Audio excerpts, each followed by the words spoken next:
So, adaptation, what exactly is it? Here's one definition: the process or the state of adjusting to, or changing to become more suited to an environment, or the trait as a result of the process. Welcome to the Elegantly Raw Tidbits. I'm so happy to have you here with me today. I'm Dorit, and I do this 5 times a week, Mondays to Friday, this time, the same place here. Love to have your comments and your own views and your own adaptation skills. Do you have skills to adapt? Have you developed them? We're being called on right now to really magnify and amplify our skills for adaptation. What does it mean to adapt? It doesn't mean to accept what's going on. No, it means to evolve to the place where we do not feel disencouraged, distressed, and dehumanized by rapid changes that are evolving. It means forcing ourselves to grow. It means growing beyond what we have hitherto considered normal. I do not like that word normal. It means changing. It means, and here is the kicker, getting out of our comfort zone. Yes, getting out of our comfort zone. Life does not happen in our comfort zone. We need wake-up calls from time to time, unless we have invested in waking ourselves up on a regular daily basis through a commitment to transformation in our lives, to becoming conscious and aware, and to being more and more evolved. And most of us are taught and seduced into thinking that life means everything remains the same, everything is static, things remain on the same level all the time, and it will always be like that. That's another wake-up call, because it will never, nothing remains the same. When I first started studying the teachings of the Buddha, I started, I think, with Hermann Hesse, Siddhartha. I think that was my first real introduction to the life of the Buddha.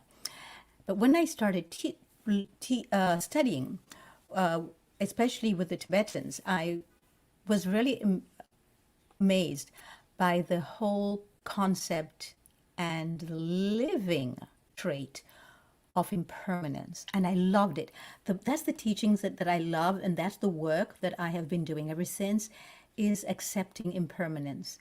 Once we begin to realize that everything is impermanent, then we're fine. We're fine with everything that goes on. We are impermanent. I am impermanent. I shall not always be in this form. I should not always look like this.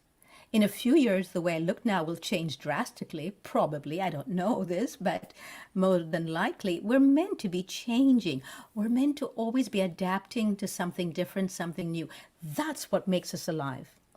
We need to adapt to different changes in the climate. Maybe we've accelerated it, and that's difficult to adapt to, and we have to really pull back some and stop the intensification of the climate change that we have created. We can adapt to that as well by changing, stop overusing things, by looking at all the ways in which we have contributed to all of the climate chaos that we're now witnessing. We're meant to adapt to different temperatures, to different seasons. We're meant to adapt to people coming in and out of our lives. We're meant to adapt to changes within us, yearnings within us that we didn't even know we had. And all of a sudden, they are now rising up within us. And we, instead of pushing them down and really making sure that we never feel that way again, we need to actually amplify that. We need to find ways to nurture that, the changes that must take place within ourselves. We also need to adapt to the fact, the very basic fact, that we are human beings, which means that we have a short span of time here on earth. For me, that's what this means. Because we're not human beings, beens, we're human beings. And as we're human beings, we're always being something. We're always being pushed to be something else and something else and something more and something more, never something less. Now, if you feel like you are something less, that's okay. You just need to change and again adapt to that and change that perception, because when we learn to adapt, what we end up changing is our perception of ourselves. That's an old perception that maybe you got from somebody else or from an incident that occurred in your life that left you feeling that way. But you can change that by your thoughts, by your belief system, by the language you use around it. The languaging is so important. So I invite you today to look at what it is you wish to adapt to in your life, what it is that you might need to adapt to, kicking and screaming all the way, and what it is that you welcome.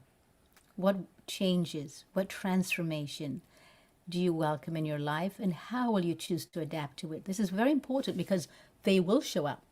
So you may as well take time now to hone the skills to adapt and figure out from now, and also put your toolkit together of how you will adapt to it, because changes are coming and changes are here right now, and you will all your life need to adapt to something else and something different. Stop holding on to what is, because there's nothing to hold on to. We cannot control anything.